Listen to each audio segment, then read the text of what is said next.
In this video, I will show how I developed and deployed a serverless application using AWS Amplify. So the way my application works is I have 2 points on the global map where I can add the latitude and longitude, and basically my app will calculate the distance between the two once you click the calculate button. So to create this application, I had a few requirements I need to meet. So I need to be able to create and host a web page. I needed to be able to do math calculations, invoke the math functionality, store and return the result, and handle the permissions for these tasks.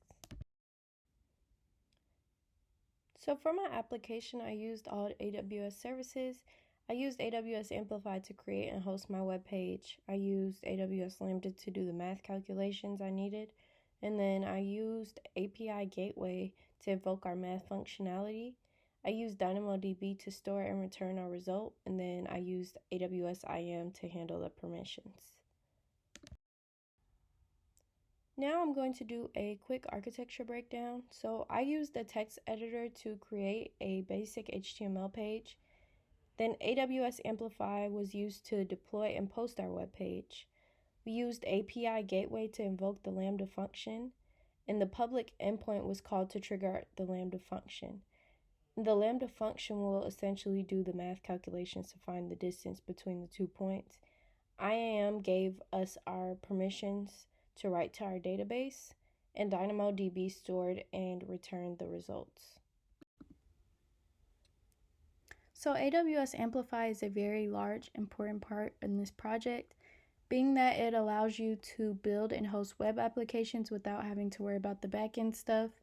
So I already created my application here, but I'm going to show you how easy it is just to create your own application on here as well.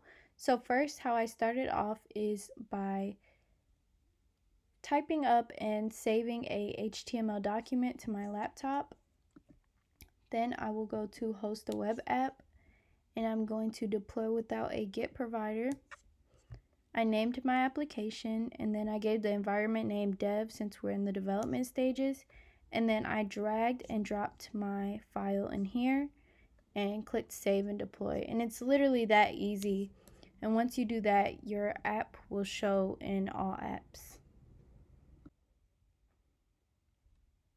So as mentioned before, Lambda is one of the most important parts of this project, being that it is how we will be able to do our math calculations. So I already created a Lambda function and I named it 2.0. And quickly, I'm just going to go through my Lambda code just so we know exactly what's being done. So first, I had to import my necessary libraries. First, I imported the JSON utility package. I imported the Python math library so we'll be able to do those math calculations. I imported Boto 3 so we will be able to interact with the AWS services in our code. And then I imported these 2 packages to help us with the dates and the date formatting. Next, we are creating an instance of the DynamoDB resource using the Boto 3 library. It's very important to note that DynamoDB is a NoSQL database service provided by AWS. Next is where I created a reference to a table that I created called 2.0 database. Then we will get the current time, and in a specific format, we will store it in a variable called now. Then here we are defining our function named Lambda handler that takes in 2 parameters. We have the event and context. In the context, usually it will contain. So here we will be defining a function called Lambda handler, which takes in 2 parameters, event and context. And so the event will contain information about the triggering event, and the context will provide information about the runtime. After that, we will extract the latitude and longitude values from the event parameter and convert them to floating point numbers. Then here we will convert the latitude and longitude values from degrees to radians using that radians function from the math library. So we will use the Haversine formula to calculate the distance in kilometers. So here we are writing an item to the DynamoDB table that I created, and the item has two attributes, ID with the string representation of the calculated distance, and then we have the latest greeting time with the current time. And finally, we will return a dictionary with the HTTP status code 200 and a JSON encoded string containing the calculated distance. Then that result is sent as a response from the Lambda function. Now it's time to play around with my application I created. I'm going to click my domain, and here we have our input boxes for our latitude and longitudes. So I'm going to go ahead and enter in a random point.